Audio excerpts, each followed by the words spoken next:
एक राजा को शिक्षा की प्राप्त करने की इच्छा हुई। उसने अपने मंत्री परिषद की मदद से अपने लिए एक गुरु की व्यवस्था कर ली। गुरु प्रतिदिन रोज आते और कड़ी मेहनत से उनको पढ़ा रहे थे, परंतु राजा को कोई भी ज्ञान ज्ञान प्राप्त नहीं हो पा रहा था। वो बहुत ही परेशान और दुखी हो गए।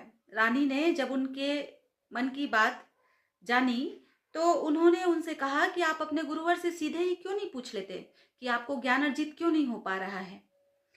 तो दूसरे दिन जब गुरुदेव आए, तो राजा ने अपने मन की बात गुरु के सामने रख दी।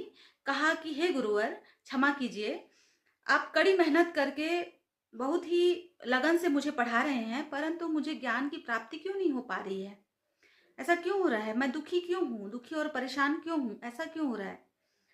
तो गुरु ने बहुत ही सरल भाव से, शांत भाव से कहा कि हे राजन, आप बहुत बड़े देश के राजा हैं, पद और प्रतिष्ठा में मुझसे बहुत बड़े हैं, परंतु यहाँ पर मेरा और आपका संबंध एक गुरु और शिष्य का है।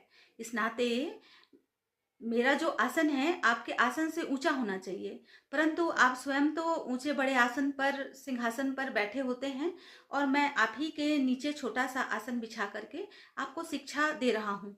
यही कारण है कि आपको कोई भी ज्ञान की प्राप्ति नहीं हो पा रही है। आपके राजा होने के अहंकार के कारण मैं आपको ये बात नहीं कह पा रहा था। चूंकि आज आपने एक शिष्य की तरह अपने गुरु से प्रश्न किया है, इसलिए मैं ये बात बता पा रहा हूँ।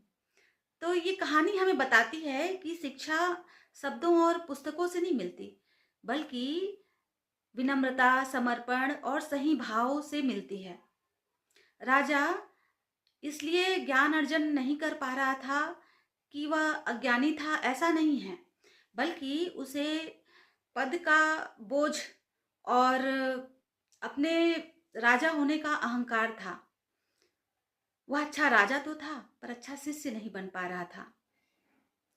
गुरु का पद इसलिए बड़ा नहीं होता कि वो पद में बड़ा होता है, बल्कि इसलिए बड़ा होता है कि वो ज्ञान का वाहक होता है।